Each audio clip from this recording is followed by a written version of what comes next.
கட்சிகளில் பார்த்துட்டிங்கன்னா பாரதிய ஜனதா ஆதரவு மாரிதாஸ் இவர் எதிர்த்து வீடியோ போட்டிருக்காரு.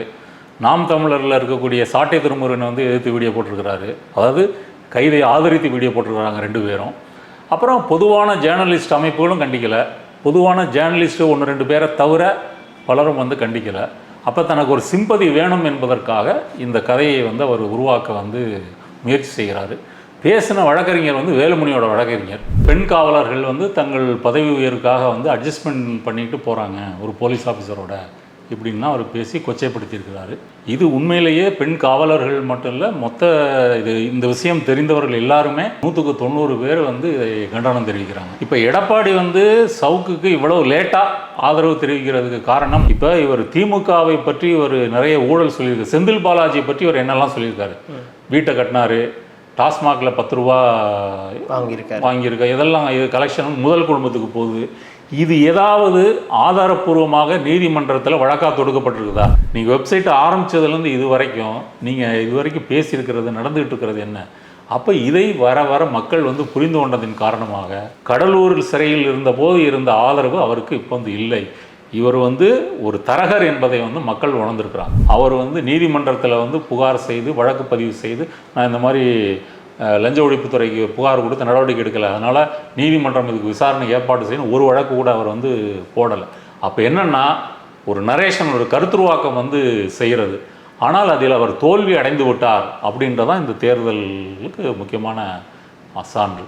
இந்த இவர்கிட்ட வேலை பார்த்த ஒரு பிரதீப்ன்ற அந்த பையன் வாய்ஸ் ஆஃப் சவுக்கு, அந்த பையன் வந்து ஒரு பேட்டியில் சொல்லும்போது சொல்கிறாப்புல, நான் வந்து ஒரு அதிமுககார மணற்கொள்ளை செஞ்சுட்டு இருந்தார், அதை நான் டீட்டு போட்டேன், உடனே அண்ணன் கூப்பிட்டு எடுத்துருன்னு சொல்கிறாரு. அது மாதிரி மெரினாவில் வந்து ஸ்பாட் பார்க்கிங்னு ஒன்று இருக்கான், அது 20 ரூபாய்க்கு போல 100 ரூபா வாங்கினாங்க, அதை வந்து நான் ஒரு வீடியோ எடுத்து போட்டேன், உடனே எடுத்துரு, அந்த கான்ட்ராக்ட் எடுத்தால் நமக்கு தேவைப்பட்டாங்க அப்படின்னு அண்ணன் சொல்கிறாருன்னு அப்படி அவர் சொல்கிறாரு. அவரும் இப்போ தன்னை சிஓன்னு சொல்லிக்கிறாரு.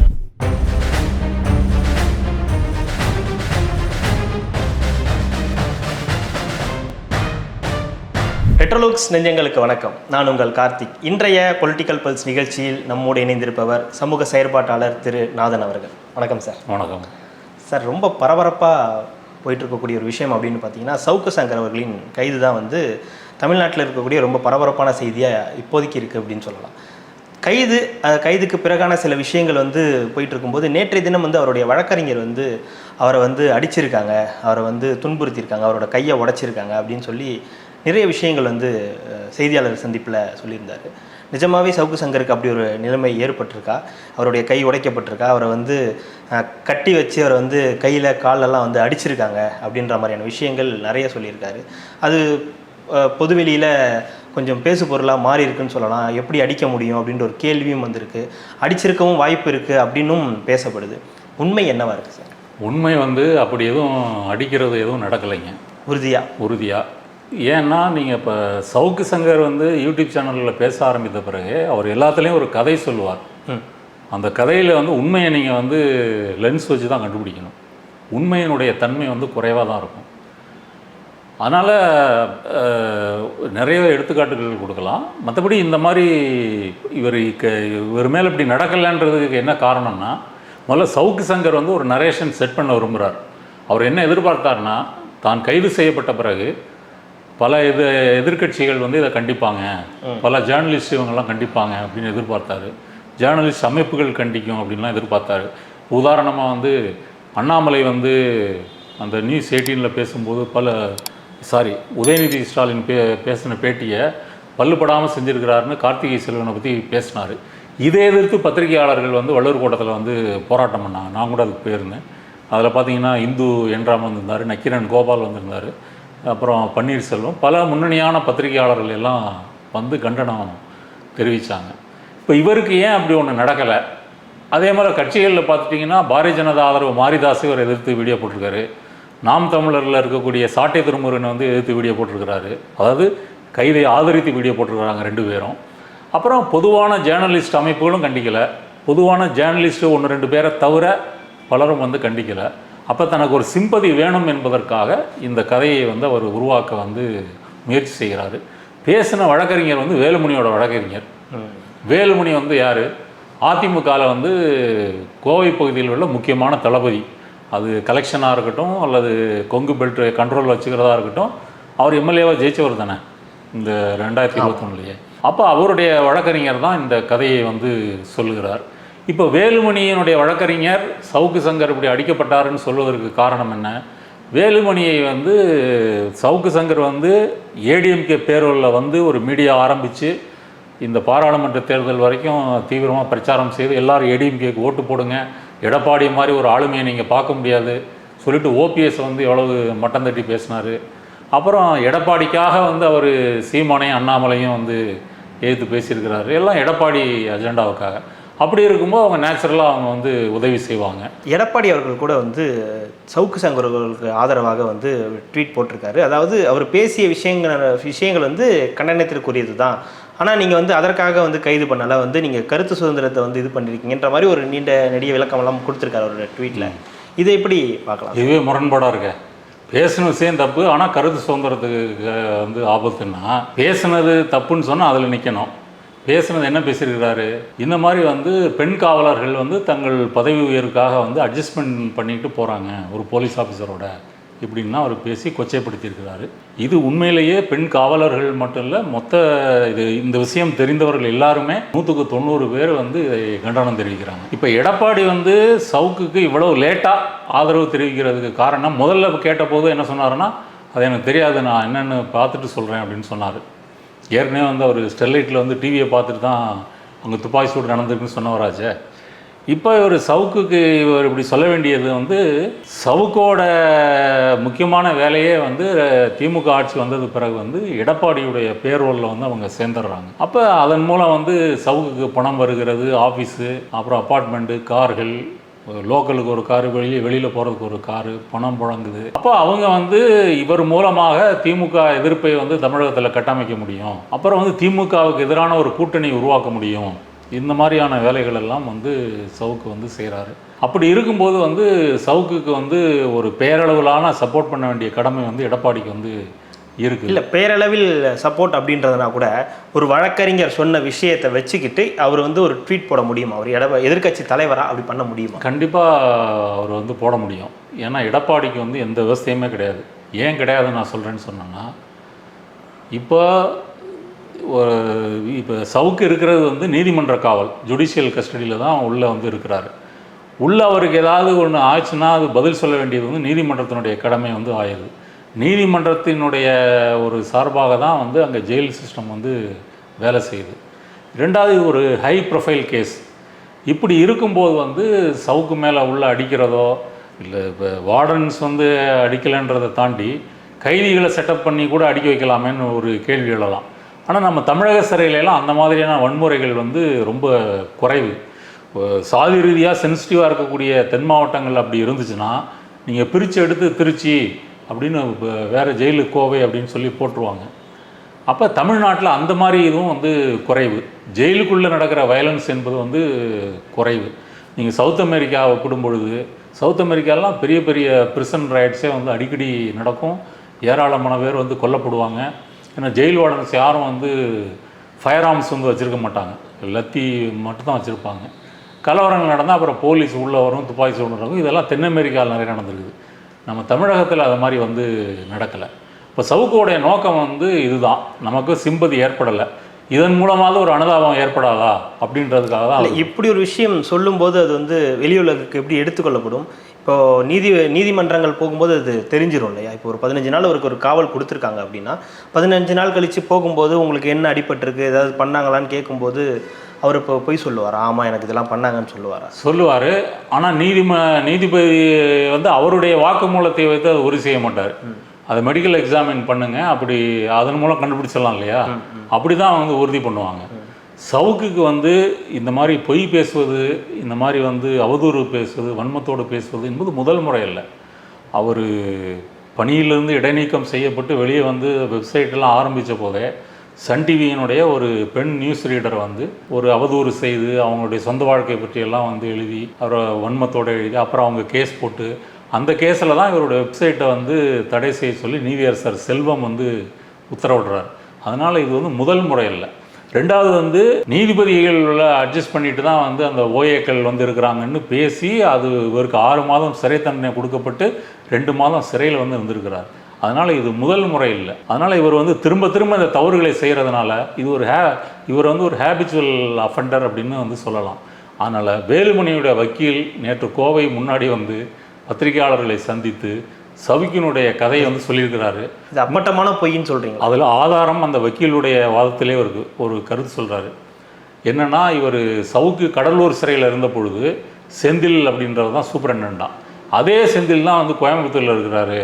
அதுக்காக தான் இவர்கள் வந்து கோவை சைபர் கிரைம் எஸ்ஐ வந்து சுகன்யா கம்ப்ளைண்ட் கொடுத்து தேனியில் போய் அரெஸ்ட் பண்ணி கோவையில் சென்ட்ரல் ஜெயிலில் வந்து அடைச்சிருக்கிறாங்கன்னு சொல்கிறாரு.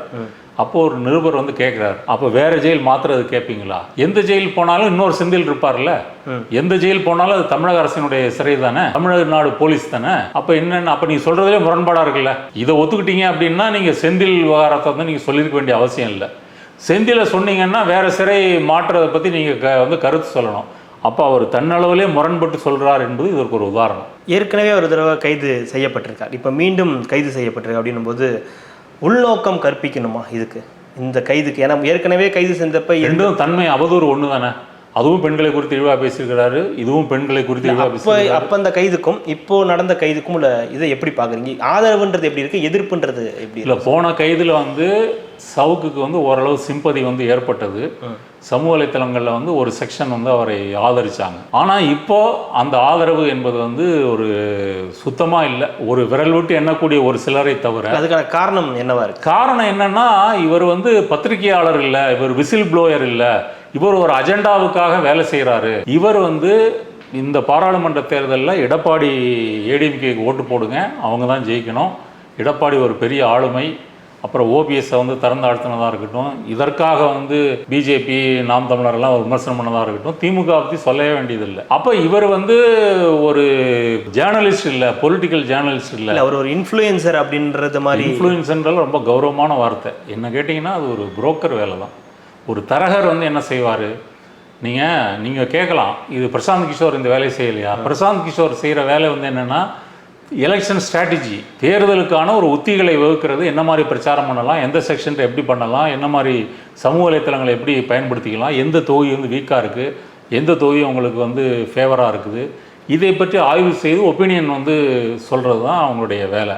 ஆனால் சவுக்கு வந்து அப்படி இல்லை. அவர் வந்து என்ன செய்கிறாரு அப்படின்னு சொன்னால், இது திரைமறைவில் வந்து கட்ட பஞ்சாயத்து, சதிகள், பேரங்கள், கூட்டணிக்கு வந்து அவங்கள கொண்டு வந்துடுவேன், இவங்கள கொண்டு வந்துடுவேன், இப்படி சொல்லி இந்த வேலைகளை வந்து செய்கிறாரு. இப்போ இவர் திமுகவை பற்றி ஒரு நிறைய ஊழல் சொல்லியிருக்காரு. செந்தில் பாலாஜியை பற்றி இவர் என்னெல்லாம் சொல்லியிருக்காரு? வீட்டை கட்டினாரு, டாஸ்மாகில் 10 ரூபா வாங்கியிருக்காரு, இதெல்லாம் இது கலெக்ஷன் முதல் குடும்பத்துக்கு போகுது. இது ஏதாவது ஆதாரப்பூர்வமாக நீதிமன்றத்தில் வழக்காக தொடுக்கப்பட்டிருக்குதா? இடி வந்து போனது என்னென்னா, ஏடிஎம்கே காலத்தில் போடப்பட்ட அந்த வேலை வாங்கித்தாரேன்னு சொல்லி ஒரு பேரை சொல்லி ஒருத்தர் பணம் வாங்கிட்டாருன்ற கேஸுக்காக தான் இடி அந்த கேஸில் வந்து நுழையுது. இப்போ சவுக்கு சொன்ன ஒரு குற்றச்சாட்டு கூட இல்லை அவரோ அல்லது ஏடிஎம்கேவோ அதை ஒரு கேஸாக ஃபைல் பண்ணி அதை ஒரு மூவ் பண்ணியிருக்காங்களான்னா இல்லை. அப்போ பொதுவெளியில் வந்து நீங்கள் வந்து ஒரு பாதி உண்மைகள் பாதி பொய்யை கலந்து கொண்டு பேசும்பொழுது, இப்போ டாஸ்மாகில் 10 ரூபா அதிகம் விற்கிறது வந்து எடப்பாடி ஆட்சியிலே நடக்குது, இப்போவும் நடக்குது. மணல் கொள்ளை, மணல் மாஃபியான்றது எடப்பாடி ஆட்சியிலே நடக்குது, இப்போவும் நடக்குது. சொல்லப்போனால் அந்த தொழில் பண்ணுறவங்கலாம் வந்து 2 கட்சிக்கும் சமமாக தான் வந்து கொடுப்பாங்க. அப்போ இவர் திமுகவை எதிர்த்து பேசினவர் அதில் அதிமுக வந்து விட்டுறாரு. இதே மணல் மாஃபியாக்கள் வந்து அதிமுக காலத்தில் எப்படி கொடிக்கிட்டு பிறந்தாங்க, வேலுமணி எப்படி சம்பாதிச்சார், எடப்பாடி எப்படி சம்பாதிச்சார். இப்போ இதெல்லாம் வந்து இப்போ கவர்னர் ஒப்புதல் தந்தும் தராமலும் சில வழக்குகள் வந்து திமுக அரசு வந்து போட்டிருக்குது. அதனால் இவர் வந்து ஜேர்னலிஸ்ட் இல்லை, இவர் விசில் ப்ளோயர் இல்லைன்ற முடிவுக்கு வந்து பத்திரிகையாளர்களும் பொதுவான பார்வையாளர்களும் வந்து வந்துட்டாங்க. இப்போ நீங்கள் பல சேனல்களில் வந்து சவுக்கு பற்றிய வீடியோக்கள் கமெண்ட்ஸ் பார்த்தீங்கன்னா ஒரு சைசபிள் செக்ஷன் வந்து சவுக்குக்கு எதிராக தான் வந்து போடுறாங்க. முக்கியமான காரணம், இவர் வந்து ஒரு ஜேர்னலிஸ்ட்னா என்னங்க, ஒரு மக்கள் நலனிலிருந்து அவங்க வாய்ஸாக நீங்கள் வந்து குரல் கொடுக்குறதான் ஒரு ஜேர்னலிஸ்ட்டு. நீங்கள் திமுகவை எதிர்க்கிறது கூட வந்து தவறு இல்லை. ஒரு ஆன்டி எஸ்டாப்ளிஷ்மெண்ட் முறையில் திமுகவை எதிர்க்கலாம். ஆனால் நீங்கள் கள்ளக்குறிச்சியில் என்ன பேசுனீங்க, ஸ்டெர்லைட்டில் என்ன பேசுனீங்க, சேலத்தில் ஆத்தூரில் அந்த 2 ஏழை விவசாயிகளுக்கு என்னெல்லாம் பேசுனீங்க, இது ப்ரெடிகேட் அஃபென்ஸ் இருக்குது. அதாவது திமுக அமைச்சர்கள் ஒரு பினாமியாக அந்த விவசாயிகளை யார் அந்த வயசான 2 தாத்தாக்கள் அவங்க நிலத்தை வந்து கைப்பற்றுறதுக்கு முயற்சிக்கிறார்கள்னு பச்சை போய் சொன்னீங்களா இல்லையா? அப்புறம் வந்து கள்ளக்குறிச்சி மாணவி அந்த குழந்தை வந்து தற்கொலையா கொலையான்னு போலீஸ் விசாரணை நடந்துட்டு இருக்கும் போது அந்த ஸ்கூல் நிர்வாகத்தின் சார்பாக அவங்களே ஏகப்பட்ட கடனில் இருக்காங்க, அவங்க இப்படிலாம் பண்ணியிருக்க மாட்டாங்க, இது தற்கொலை தான். அப்புறம் அந்த குழந்தை வந்து ஒரு லவ் அஃபேர் சொல்லி இப்படிலாம் நீங்கள் பேசுனீங்களா இல்லையா? ஸ்டெர்லைட்டில் வந்து துப்பாக்கி சூடு வந்து சும்மா ஒரு மக்களை அச்சுறுத்துறதுக்காக ட்ரம்மு சத்தம் வரக்கூடிய அந்த இடங்களை பார்த்து சுட்டாங்க, ஒரு ரவுண்டு தான் சுட்டாங்க, அது சும்மா கூட்டத்தை கலைக்கிறதுக்காக தான் சுட்டாங்க, இப்படி பேசுனீங்களா இல்லையா? அருணா ஜெகதீசன் ஆணையம் வந்து என்ன சொல்லிச்சு? போலீஸு திட்டமிட்டு ஒரு படுகொலை நடத்தியிருக்குதுன்னு சொல்லி. அப்போ உங்கள் ட்ராக் ரெக்கார்டு வந்து என்ன? நீங்கள் வெப்சைட்டை ஆரம்பித்ததுலேருந்து இது வரைக்கும் நீங்கள் இது வரைக்கும் பேசியிருக்கிறது, நடந்துகிட்டு இருக்கிறது என்ன? அப்போ இதை வர வர மக்கள் வந்து புரிந்து கொண்டதின் காரணமாக கடலூரில் சிறையில் இருந்தபோது இருந்த ஆதரவு அவருக்கு இப்போ வந்து இல்லை. இவர் வந்து ஒரு தரகர் என்பதை வந்து மக்கள் உணர்ந்திருக்கிறாங்க. இன்னொரு பக்கம் அவர் வந்து திமுக எதிர்ப்பு அதுதான் வந்து பிரதானமாக இருந்துச்சு, அதுதான் முக்கிய காரணமாக அவர் வந்து இப்போ சிறைக்கு போகிறதுக்கான காரணம். மற்றபடி அவர் மேலே போட்டிருக்கிற இந்த கஞ்சா வழக்காக இருக்கட்டும், அவர் காரில் இருந்ததாக சொல்லப்படும் இதெல்லாம் வந்து அடிஷ்னல் அப்படின்ற ஒரு விஷயத்தை வந்து சொல்கிறாங்க. திமுக எதிர்ப்பு, திமுக குடும்பம் வந்து இவரால் வந்து அதிகமாக வந்து மனவேதனைக்கு ஆளாயிருக்காங்க. குறிப்பாக சொல்லணும்னா வந்து உதயநிதி அவர்கள், ஸ்டாலின் அவர்கள் வந்து எதிர்க்கட்சியாக தான் இவர் தான் செயல்படுறாரு போன்ற விஷயங்கள்லாம் வந்து காரணமாக இருக்குன்னு சொல்லப்படுது. அது உண்மைதானா சார்? இல்லை, இவர் எதிர்க்கட்சியாக செயல்படுறாங்கன்னு யாரும் சொல்கிறா? ஜென்ரலாக சில பேர் சொல்கிறாங்க. ஆமாம், ஒரு சில பேர் வந்து, நான் சொல்லலை, நீங்கள் சொல்லலை, சில பேர் சொல்கிறாங்க. ஆமாம், சில பேர் சொல்கிறாங்க. இப்போ திமுகவுக்கு வந்து நல்லா யோசிச்சு பாருங்கள். இப்போ திமுகவினுடைய சர்வைவல் பிரச்சனை வந்து சவுக்கிட்ட சிக்கியிருக்கா, பிஜேபி மோடிகிட்ட சிக்கியிருக்கா? இப்போ தமிழக அரசுக்கு வர வேண்டிய நிதியை வந்து தராமல் இருக்கிறதா இருக்கட்டும், நீட்டுக்கு வந்து விலக்கு கொடுக்காததாக இருக்கட்டும், அப்புறம் இந்த மாதிரி பல பிரச்சனைகள் வந்து பிஜேபி தான் வந்து டிஎம்கேவுக்கு எதிரியாக வந்து இருக்குது. திமுக, திராவிடம், தந்தை பெரியார் இந்த சித்தாந்தத்தை ஒழிப்பது தான் எங்களுடைய நோக்கம், இதை ஒழித்தால் மட்டும்தான் இங்கே வந்து தாமரை மலர முடியும் இப்படின்றது வெளிப்படையாக அவங்க வந்து அறிவிச்சிட்டு வந்து செய்கிறாங்க.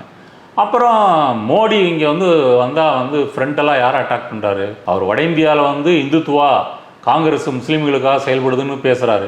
இங்கே வந்தார்னா குடும்ப அரசியல், ஊழல், முக்கியமாக ஊழல்.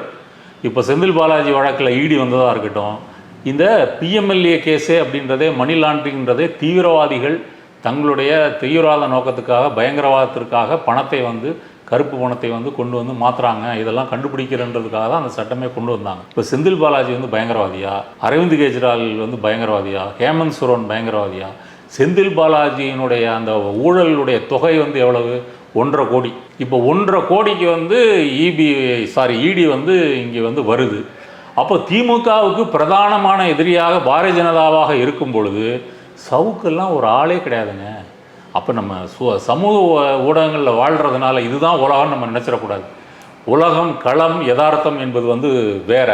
அப்போ அவங்க வந்து எதிர்த்து சண்டையிடுறது வந்து பிஜேபியை எதிர்த்து. அப்போ பிஜேபி என்ன வகையெல்லாம் நம்முடைய ஆட்சிக்கு வந்து முட்டு கொடுக்குறாங்க, தடை கொடுக்குறாங்க, ஜிஎஸ்டியிலேருந்து நிதி வர மாட்டேங்குது, போதுமான வெள்ளம் வந்தபோது வந்து நேஷ்னல் டிசாஸ்டர் ஃபண்ட்லேருந்து நிதி கொடுக்குமா, இப்போ கேஸ் போட்டிருக்கிறாங்க. அப்புறம் கவர்னர் வந்து கையெழுத்து போடாமல் எத்தனை மசோதாக்கள் வச்சுருந்தாரு, அதுவும் கேஸ் போட்ட போது சிலது கையெழுத்து போட்டு அனுப்புகிறாரு. இப்படி அவங்களுடைய சண்டை, அரசியல் எல்லாமே வந்து பாரதிய ஜனதாவோட இருக்கும்போது சவுக்கு மாதிரியான இந்த மாதிரி ஆட்களுக்கெல்லாம் எப்படி திமுக முக்கியத்துவம் கொடுக்க முடியும்? சவுக்கு, நான் கேட்குறேன், சவுக்கு மட்டும்தான் இந்த 3 ஆண்டுகளில் வந்து திமுக எடுத்து பேசியிருக்கிறாரா? சவுக்கை விட தீவிரமாக அண்ணாமலை பேசியிருக்கிறாரு, சீமான் பேசியிருக்கிறாரு. சவுக்கு என்ன அதில் கூடுதலாக கொஞ்சம் கதை, சில கேரக்டர்லாம் போத்து இந்த இடத்துல வந்து இந்த ஒரு கார் வந்து பச்சை கார் வந்து, நீங்கள் சொல்கிறது புரியுது சார். இப்போ நீங்கள் சொல்கிற அண்ணாமலை அவர்களும் சரி, சீமான் அவர்களும் சரி, சில விஷயங்களை வந்து அரசியல் ரீதியாக பேசுகிறாங்க. இவர் வந்து சில விஷயங்கள் வந்து பர்சனலாக இருக்கக்கூடிய சில விஷயங்கள், பல விஷயங்கள் வந்து பண்ணுறதுனால அவங்களுக்கு ஒரு டார்கெட்டாக இருக்காரோ அப்படின்ற ஒரு கேள்வி. இல்லை, பர்சனலாக அவதூறு பண்ணுறதுன்றது வந்து நீங்கள் எம்ஜிஆர், ஜெயலலிதா, கலைஞர் காலத்திலே வந்து இருக்குது. ஏதோ ஒரு வகையில் அவர் உறுத்திக்கிட்டே இருந்தாரோ? ஆபாசமாக பேசுறதுன்றது இவங்க, நீங்கள் ஏடிஎம்கே மேடையிலையும் திமுக மேடையிலையும் பரஸ்பரம் அவங்க வந்து பேசாத பேச்சா பார்த்துருக்கோம், எல்லாமே பார்த்துருக்குறோம். அப்போ ஆபாசமாக தான் பேசுவாங்க. இப்போ நான் கேட்குறேன், சிவாஜி கிருஷ்ணமூர்த்தி வந்து எதுக்கு கைது செய்யப்பட்டார்? ஆபாசமாக பேசினா 2 மாதம் வந்து சிறையில் வந்து இருந்தாங்க. அப்படி இருக்கும்போது சவுக்கு வந்து பேசி ஒரு கருத்துருவாக்கம் செய்து விடுவார். இன்னொரு விஷயத்துக்கு வரேன் நான்.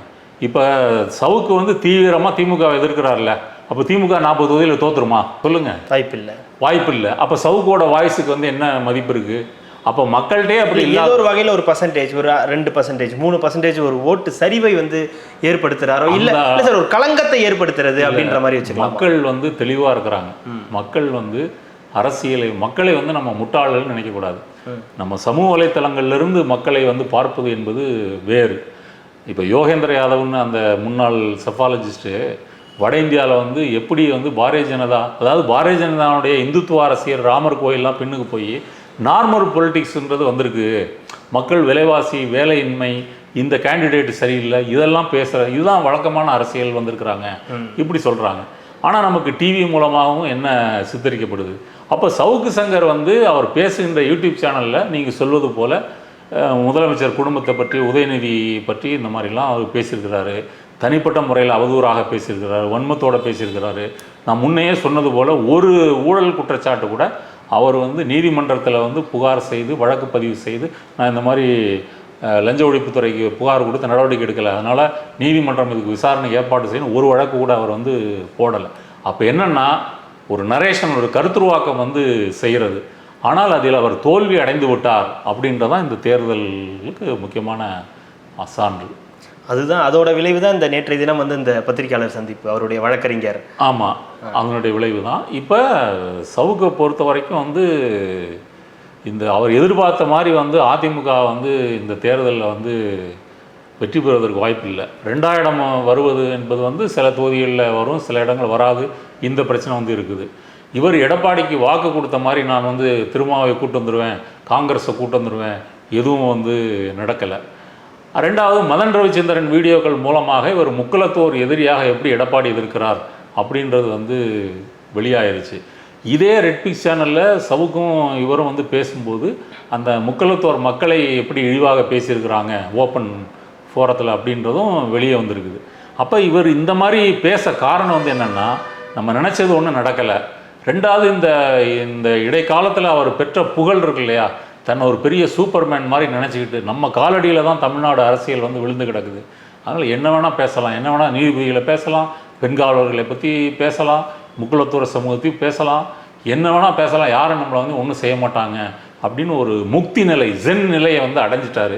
அந்த அடைஞ்சதுக்கான தண்டனையை தான் அவர் அனுப்பிட்டுருக்கிறாரு. மற்றபடி திமுக அரசு பயங்கரமாக பிளான் பண்ணி ஒரு சதித்திட்டம் போட்டு கைது பண்ண வேண்டிய அளவுக்குலாம் அவர் ஒருத்தே கிடையாது. இன்னொரு பக்கம் வந்து குண்டாஸ் அவர் மேலே வந்து பாயும் அப்படின்ற மாதிரியான விஷயங்களும் வந்து வந்துக்கிட்டு இருக்கு. அவர் மேலே குண்டாஸ் போடப்படலாம், அதற்கான வாய்ப்புகள் இருக்கா? அப்படி குண்டாஸ் போடப்பட்டால் எத்தனை நாட்கள் அவர் வெளிவரத்துக்கு ஆகும்? இந்த போன நீதிமன்ற அவர் கைது செய்யப்பட்டிருந்ததுக்கும் இப்போதுக்கும் எவ்வளோ நாட்கள் ஆகலாம் அப்படின்னு ஒரு கேள்வி வருது சார். எவ்வளோ நாள் ஆகும்? இல்லை, இப்போ போட்டிருக்கிற செக்ஷன் வந்து அவருக்கு வந்து 3 ஆண்டு சிறை தண்டனை வந்து கொடுக்கலாம். 3 ஆண்டு? ஆமாம். இப்போ ஒரு 5 பிரிவுகளில் போட்டிருக்கிறாங்க இல்லையா, அதில் 3-4 பிரிவுகள் வந்து 3 வருட சிறை தண்டனை. 3 வருஷத்தை தாண்டிடுச்சுனாலே அது நான் பெயிலபிள் செக்ஷன். அப்படின்னா என்னென்னா கோர்ட்டில் போய் நீங்கள் பெயில் கேட்டிங்கன்னா வந்து கோர்ட் வந்து அரசு வழக்கறிஞருக்கு வந்து நோட்டீஸ் கொடுக்கும், போலீஸுக்கும் அரசு வழக்கறிஞர் நீங்கள் வந்து விளக்கம் சொல்லுங்கள், பெயில் கேட்குறாரு உங்களுடைய விளக்கத்தை சொல்லுங்கன்னு கேட்டுட்டு முடிவெடுக்கும்.